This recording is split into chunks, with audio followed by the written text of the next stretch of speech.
Hello, my friends around the islands and around the world.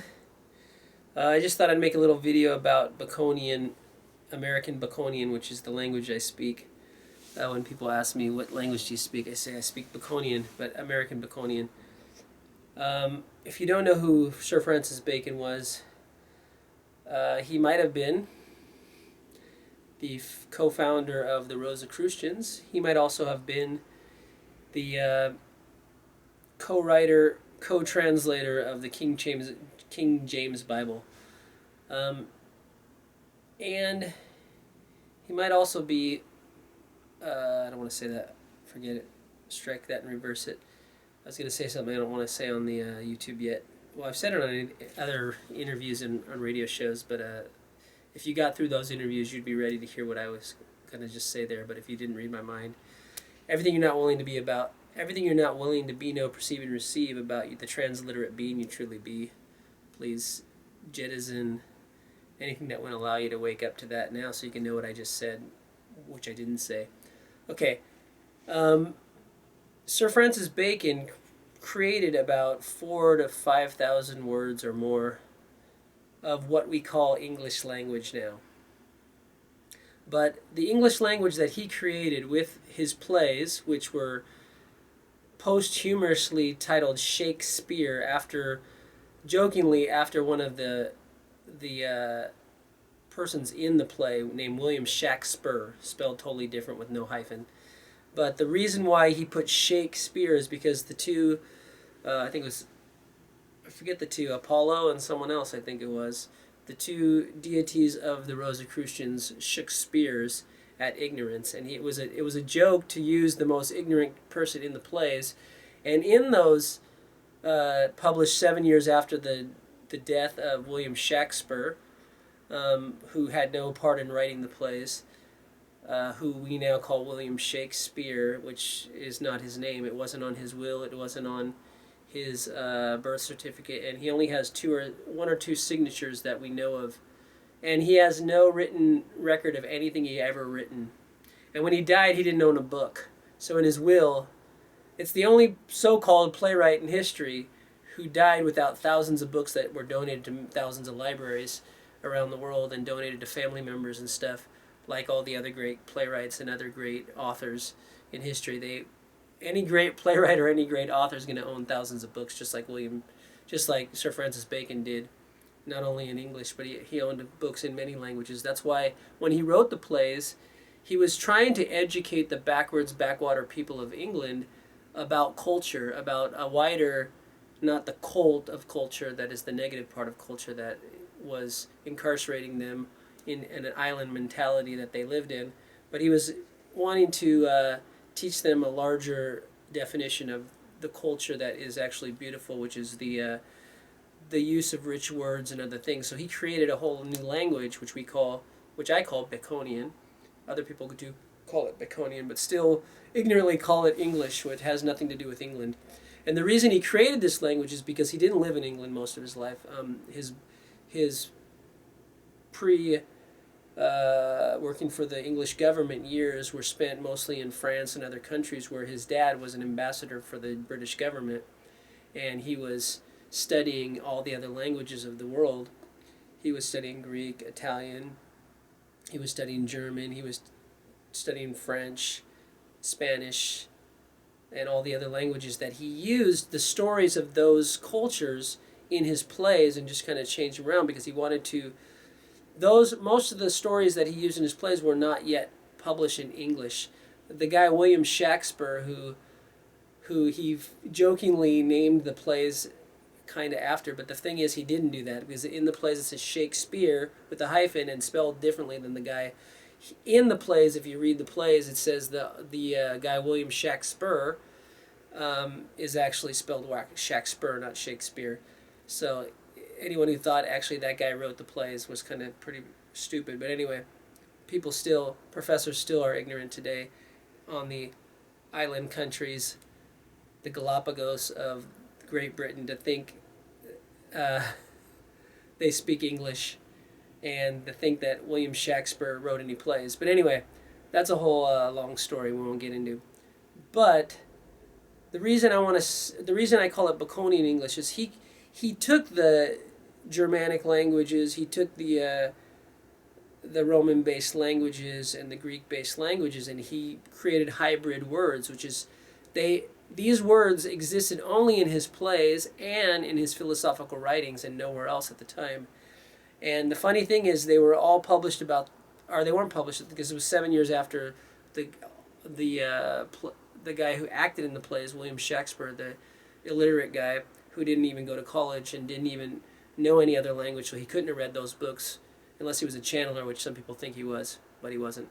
Anyway, he was a drunk. He tried to become knighted, but he got refused the knighted because he was a drunk, slovenly fool. Anyway, Sir Francis Bacon.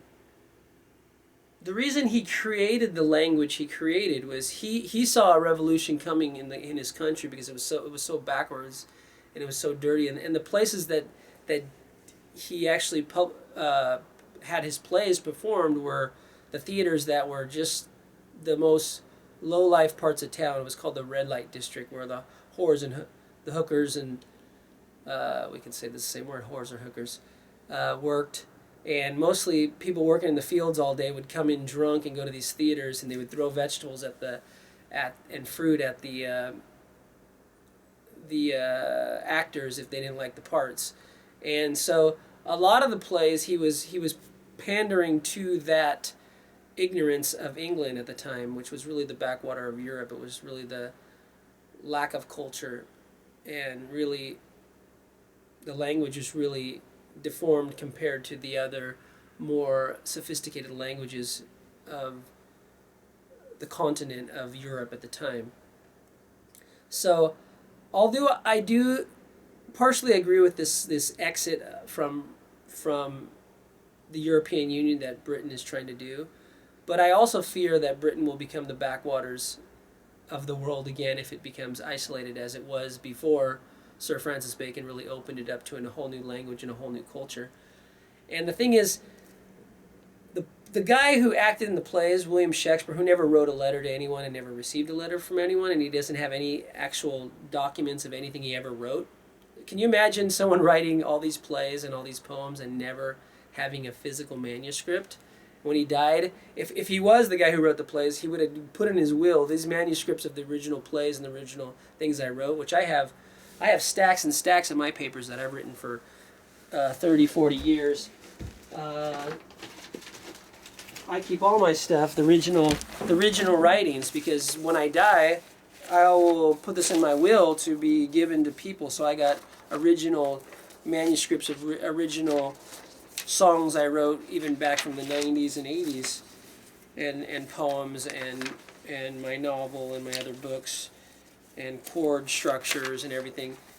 And on the back of coupons I wrote many songs, and all great writers, whether they write it on nice paper or crazy paper like I do and have it all jumbled up like I do, they usually keep their original documents and manuscripts, because if they believe in what they're writing, they know whether they're famous now, they'll be famous 50 or 1,000 years after they die, which I don't care one way or the other, because I'm not going to ever die.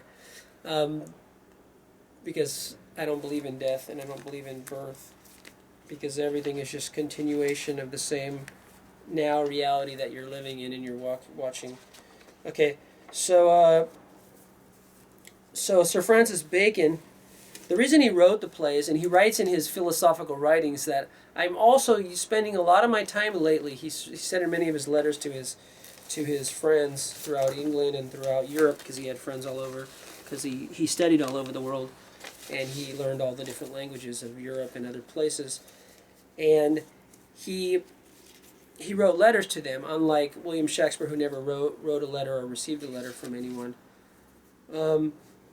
And in his letters he says, I'm spending a lot of time now on frivolous, personal, fun writing, which I'll never publish, he said.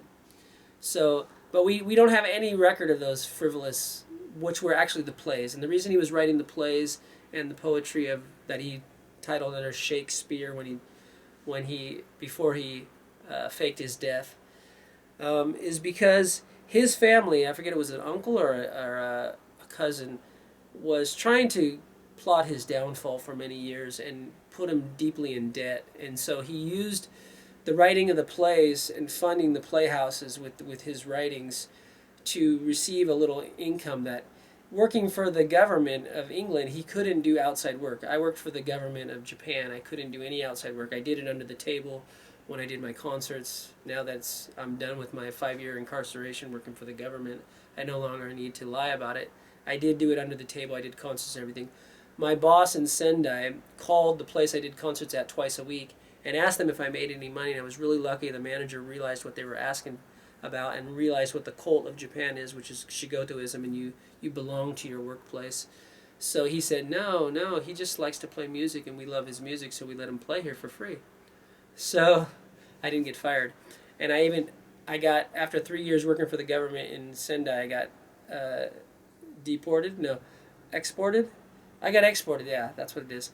I got exported to this backwaters part of Japan called Niigata, where they used to exile people, and I've been on exile here, self-imposed exile for at least 8 or 9 years. I can see Sato Island from the beach here. I had a friend down the street who actually from his bedroom window can see Sato Island on clear days, which was pretty cool. He said it was a good way to lure girls into his bedroom. You want to see Sato Island? It's in my bedroom. Anyway, in California I could see Catalina Island just like Sato Island. It looks the same, so it kind of reminds me. The only thing it doesn't look the same is the beaches are all full of trash here, and there's no waves. And they have these tetrapods, which are terrible to look at, all over, littered all over the beach, because they think it's going to help them not have erosion, which is actually, it does the opposite. It causes erosion. So all the sea line of Japan is being eroded by the companies who created tetrapods, which are the cement companies that cemented over all the rivers and cemented over all the playgrounds and cemented over walls, and they cemented over sides of mountains and everything. So luckily the bubble popped in Japan. I'm going off on a total tangent. The bubble popped in Japan. You guys are ready for the tangent, that's why. The bubble popped in Japan, which saved the environment from being totally covered with concrete. Otherwise, the concrete companies were just becoming like this parasite, like a cancer, growing at infectious speed all over Japan and just cementing up everything. It was going to be this big bubble. Instead of a bubble economy, they were going to have like a cement bubble over the country, just pretty much to cover everything in cement. But luckily the bubble burst, so we can actually start going back to nature again somewhat. I see Fukushima as the greatest thing that ever happened in Japan because it's a poison drum analogy. Sometimes things that are terrible can be really good, because if you look at the history of Japan, the capital of Japan was Nara, and Buddhism moved to the mountains of Hiei and Dengyo, or what's his other name? I forget his other name. I call him Dengyo, but some people call him I forget his other priestly name before he took on Dengyo. I think that's his posthumous name. Anyway, Dengyo moved to Hiei, so the whole center of the government decided to move from Nara to Hiei, because that's where culture became more prevalent, because Buddhism was spreading and the Lotus Sutra was spreading. And then the samurai warriors in the 1221 banished the emperors to Sato Island and to Oki, and killed one of the emperors, which was the only time in the history of Japan that emperors ever got killed or exiled, the year before Nichiren Daishonin was born. And so the government of center of Japan went to the shogun, which was in Kamakura, which now is Tokyo area. And so this Z is now going to be complete, because Fukushima is going to cause the last leg of the V to move either to I would say to Akita, or to Niigata, or to Kanazawa. I would say Kanazawa more likely, because Kanazawa is like the little Tokyo outside of Kanto. It's the party crazy place. If you go to Katamachi, you think you're in Kansai or something, or in Tokyo. So I see in the future, if Fukushima continues as it's doing, the capital of Japan is going to have to move away from the concrete jungle of Tokyo, which will be a good thing because they'll go back to nature and they'll realize they can build a city within a forest, like kind of like Sendai was calls itself, but isn't really. But they can really go back to real nature, building architectures like architectural buildings like they do in England, or actually they do in Germany now with plants and farms and greenhouses going all the way up the building, and it's like these giant greenhouse places where people can work, they can go work out, they can swim in a pool, they can pretty much department stores downstairs, they can have everything in one big building, but it's like this big huge tree because on every balcony there's plants and there's greenhouses and there's a forest of ivy hanging down, and the building looks like a big I would say a totem pole? No, not a totem pole. What's the in Japan they build these pagodas.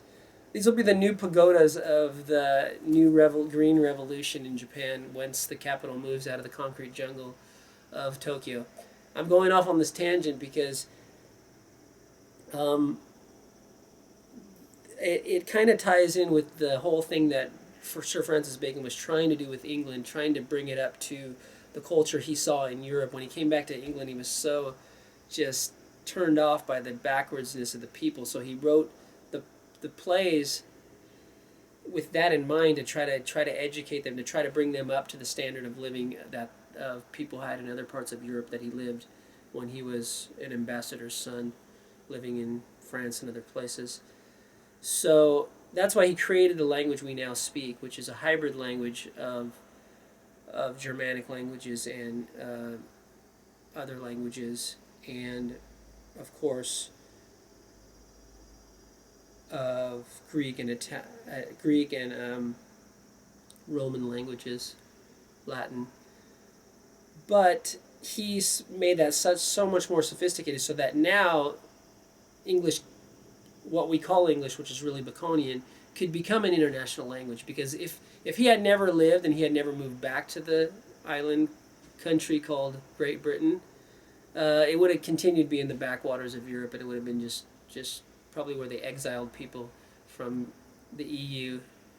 It wouldn't have become what it became, and the whole culture that's created from a language that became an international language because he created a language that would be able to rhyme always, which that's the reason why he created the hybrid language with endings that always rhyme, so he can use them and people can use them in music. So the reason why English music, what you call English, which is really Baconian music, is the favorite music all around the world is because it does rhyme. So it's unfortunate there's good music and bad music in every country, but in Japan, the language doesn't rhyme, so you'll never get a song that rhymes. And in Spanish language, most of the songs don't rhyme. Like if you look at the most popular around the world song of the Spanish language, at least in the United States and elsewhere, is a song that actually doesn't rhyme, but it does rhyme because it just repeats the last word over and over of each sentence, which is, what's the song? I was thinking, Oya como va. No, that's not the one. It's, I forget the name of it anyway, but if you think of what song I'm thinking of, and if you're transliterate like I am and you can read my mind, I'm saying the word right now. I just can't put it out in words. It's stuck in between I know what I'll do. I'll do a process that'll get it out of my head. Okay, so anything that wouldn't allow me to recall what I'm thinking and what I'm projecting about the song, El Capitan, La La Bamba. There's no rhyme in that song except the repeating of the same word that was said before. And that's why it became a sensation all around the world, because it does rhyme. Most Latin American songs don't rhyme because they also have a language like Japan that doesn't rhyme, Japanese language and other languages.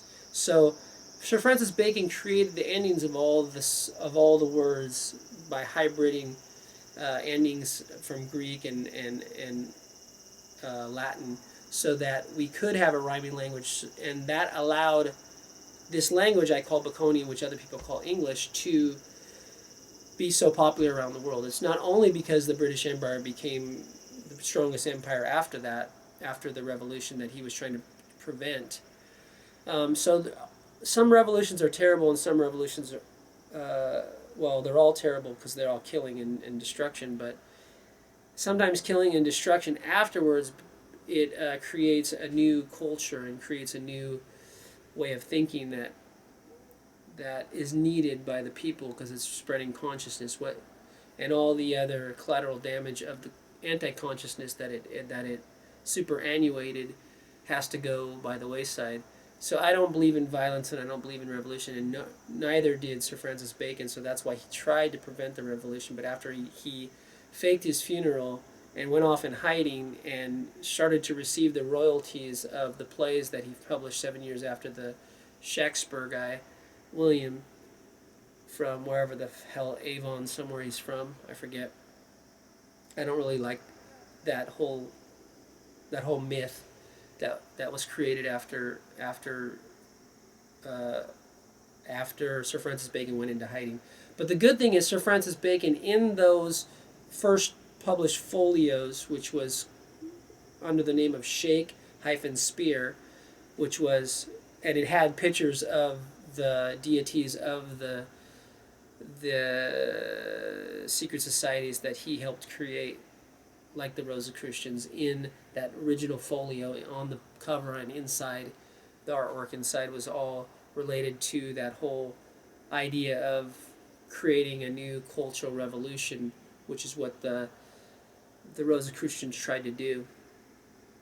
And they did succeed in many ways, but of course there was many downsides to any drastic change in people's consciousness. Sometimes people will have these drastic changes, or they will resist the conscious evolution that's going on, and they'll hold on to their cult, which is culture, which is the enemy of biological evolution. And because they hold on to their culture, they'll constantly resist the evolution that is taking place, and that will cause resistance and violence.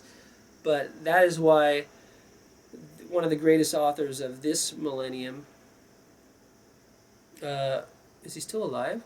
I think he is. Actually, he's the greatest author, one of the greatest authors of last century, and still alive today, I hope. Who wrote The Crack in the Cosmic Egg, and now I'm not able to think of his name. But anyway, I said his name on many other videos, so you can go back and look at those. Anyways, just read the book, or read his other best-selling book. He wrote many other books, but his best-selling book, Magical Child, is really good, and about how play actually, and which is what Shakespeare also said in many of the plays, that the play, acting, which kids do, is the greatest way to learn. So, anyway, that's all I want to say on this video. I know I went on many tangents, but I'm trying to draw it all together, because that's the way, actually, wisdom and energy. We're acoustical beings. We flow this way and that way like acoustical waves. But we're stuck in this reality we think is real, which is just electrical reality of negative and positive polarities, which is actually a virtual vibrational reality. And you think you're watching a video that's real. It's not. It's a digital virtual vibrational reality that you're watching now on your computer screens, or wherever you're watching on your smartphones. I still don't own a smartphone. I'll probably be the last person who owns a smartphone. But anyway, my wife the other day left her, she called me on her smartphone and she left it on, and I noticed that after about 30 minutes, so I just thought I would listen in, because I don't get to live next door where my wife lives. I wanted to hear, because I always wonder where this violent and passive aggressive behavior comes from. And I always thought her dad was the most kind and gentle person, but just like my wife, if everyone meets her outside of my house, they think, God, she's such a nice lady. Close the door, the demon hiding in the closet comes out. So I actually listened in on her smartphone. It was so smart she left it on in her purse. And I was able to listen to her dad yell at her mom, which I had never heard before. They lived next door. I should be able to hear it, but it was pretty intense. And I've never seen him get angry. I always thought he was the nicest guy. And I thought that about her sister too. I'm leaving this at the end of the end of this, because this isn't something I want to broadcast in the beginning of any of my videos, because I'm using this to teach my clients and other people who listen to my stuff about how to overcome abuse. Abuse comes in many forms, but any judgment is abuse. So if anyone judges you in any way, that's an abusive relationship. So how many relationships have you had that are abusive? I would say probably 100% of them. Yeah. Okay. So any judgment is abusive, but some people go beyond just judging everything you do. They go on to physically be abusive, or they become verbally abusive, or they become psychologically abusive by trying to control you. Anyway, so that behavior, I just came to the realization, is coming from her mom and dad, because I thought it all just came from her mom, because I haven't yet been able to meet her mom's mom. And one time her mom's mom came to Niigata, and she said, "Get out of here, my grandma's coming. She can't know you're here. She can't know who you are. She doesn't know I'm married. She doesn't know I have a kid. She's got to get out of here, because all she is, she's a leech. She tries to suck people's money and everything. So she'll try to find a way to get you to work for her and make money for her, and you'll have no money, and you'll be poor and everything, because that's what she is. She's a leech." So anyway, yeah, I don't know. I've never met. Maybe she's the exact opposite of what it appears to be. Anyway, I'm leaving this at the end of this, because if anyone ever listens to anything I say all the way to the end, then they're choosing awarenesses that they can be choosing. So I'm using this whole story called my life and my wife and my daughter and my family as a way, because it's just a story. It doesn't really exist. The only thing that exists is right now. It's this beautiful, peaceful room. I have a guitar. I have a koto. I have another electric guitar over there. I have a plant over there. And I have some beautiful, if you guys want to see above me, you guys never can see above me because we don't have a wide camera angle. Above me is a beautiful tarp. Yep, hippie tarp. And my certifications over there, and some beautiful pictures of dolphins, and my beautiful princess daughter there. And my wife, and back in the days before my daughter was born, when my wife wasn't so much controlled by her OCD, but now she's become really OCD, obsessive compulsive disorder she has, but she doesn't know, because she won't ever look inside her life. But anyway, I still love her, just like the day I met her, because she is the most beautiful girl in the world, except I would say my daughter's the first most beautiful girl. My wife's the second most beautiful girl. So I deal with them, because it's just a story. It doesn't really exist. The only thing that exists is right now. And I'm always happy, always smiling, always having fun, because tonight I'm going to go party like a rock star with my friend Remy Desroques, because he's coming. He just came from France to visit his relatives in Nagaoka, where he lived for I don't know how many years, but the last 3 years of his life there, he created my last CD, which is The Beginning Is Here. But the newest CD I'm creating right now in France, no, I was going to do it in France. In Italy is even better than that one. So be prepared, be ready for the new awakening of the new reality that we are creating, co-creating, you and I and everyone else who's listening to this video and actually went through the whole video. I'm leaving the secrets to the end of this video. Peace out. Love you all.